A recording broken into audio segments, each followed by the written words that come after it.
helps us to see how Jonah translates from a type or a picture of the church, because the nation of Israel and the church, we are learning, and particularly in these recent months, that what happens to the nation of Israel is parallel what is happening to the church age. And on the timeline, they all came together right there in 1988, because 1988 was 40 years after Israel had become a nation again. That 40 year was their testing program. They had failed the test, so right at that point they were a nation again, but they were right at the same point that the church was at that time. They were under the authority of Satan from now on. God was finished with them, never using them again. They were now going to be prepared through the Great Tribulation period for the day of judgment. They really kind of became one. The nation of Israel and the church age really all became one under the wrath of God. And this is what we're seeing here as Jonah is a picture of Israel that has rebelled against God. It's a picture of the church age.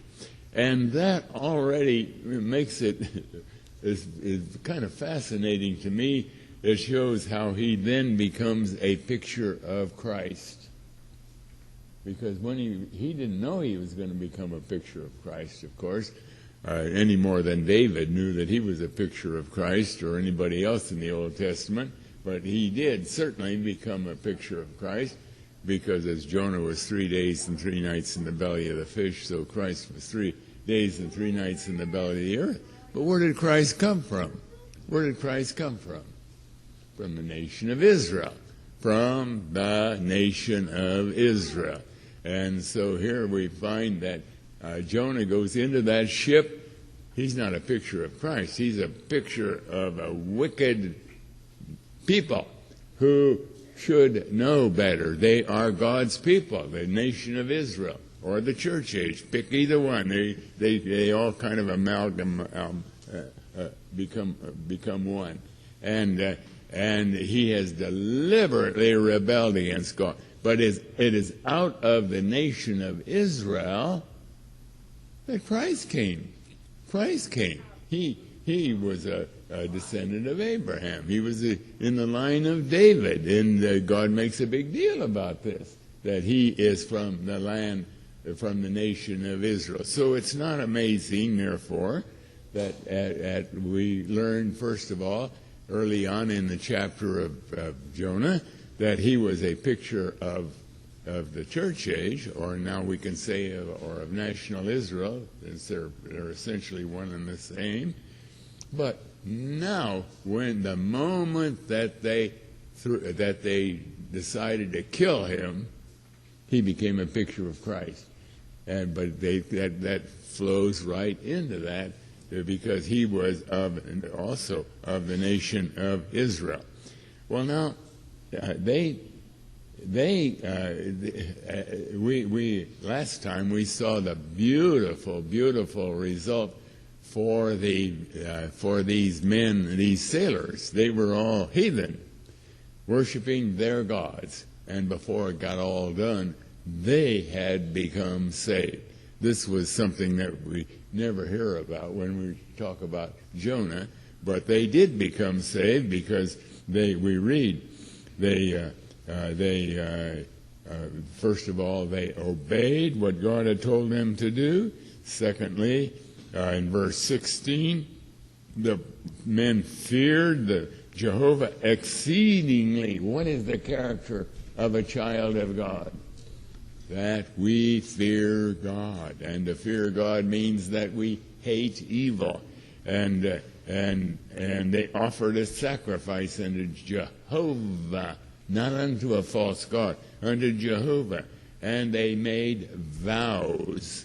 Now, vows, we read quite a bit about vows in the Bible, and I'm not qualified right now to develop that whole idea, but I will say this much, that there are two kinds of Christians in the world.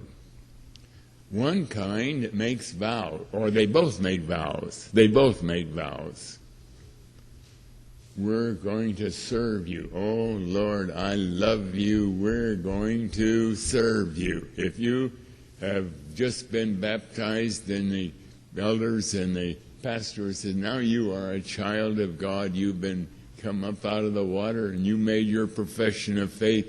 Now you're a member of this congregation, and you are a child of God. And how about it? How are you going to live? Now, oh, Pastor, I love the Lord. I want to do His will. I really, and that's really a vow that is being made. How long will he keep that vow? Well, maybe 1 or 2 minutes, because the next thing, our mind is going on another direction, and because it's only words. It's only words. This is a desire, but I'm still a sinner. It's body and soul. There's no way that I can keep that vow. And the Bible warns against making a vow and not keeping it, because that shows you're still under the wrath of God. But there is a kind of people in the world who they don't realize they're making a vow, but they do. And that is the moment that we become saved, we receive our glorified spiritual soul, our eternal soul. What does the Bible say about that? Go to John 5, 1 John chapter 5. 1 John chapter 5.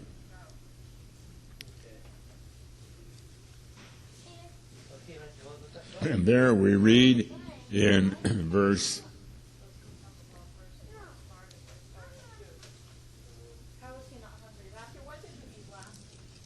1 John chapter, wait a minute, chapter 3, we're, oh my, why didn't I think I know these things by heart, you know, and then I haven't looked at them for a long, long time, and where it says that, it's either 3 verse 9, or it's verse 9, verse 9, yes, verse is chapter 3, verse 9. 1 John chapter 3, verse 9. Whosoever is born of God doth not commit sin. That is, doth not break his vows, because sin is a breaking of a vow. Oh Lord, I'm going to obey you perfectly, and the moment I commit a sin, that vow has been broken. But here it says, he that is born of God doth not commit sin. Well, now, it isn't quite as simple as it looks, because we still have a body that lusts after sin.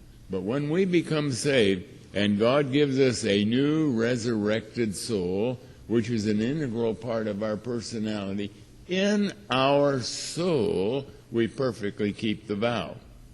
In our soul. In our body, no. We still have to struggle with that. But in our soul, and this is God's language, I don't know how we can mechanically or physically separate this, our soul, from our body, because we can't. We live as a whole personality. But in God's sight, insofar as our soul is concerned, because to be born again, this is what's being born again. That's why it's like we are a brand new person. Like we were, remember Nicodemus asked the question, do I have to get into my mother's womb again and be born again? No, but it is a new birth. You are a new creature, a new creation of Christ. And in your new soul, you will never, never, never sin. You're already perfectly prepared in that department of your life to be with Christ forevermore. And therefore you make vows and you never break them. But in our body we still have another problem, and that's going to be resolved on May 21, 2011, next year.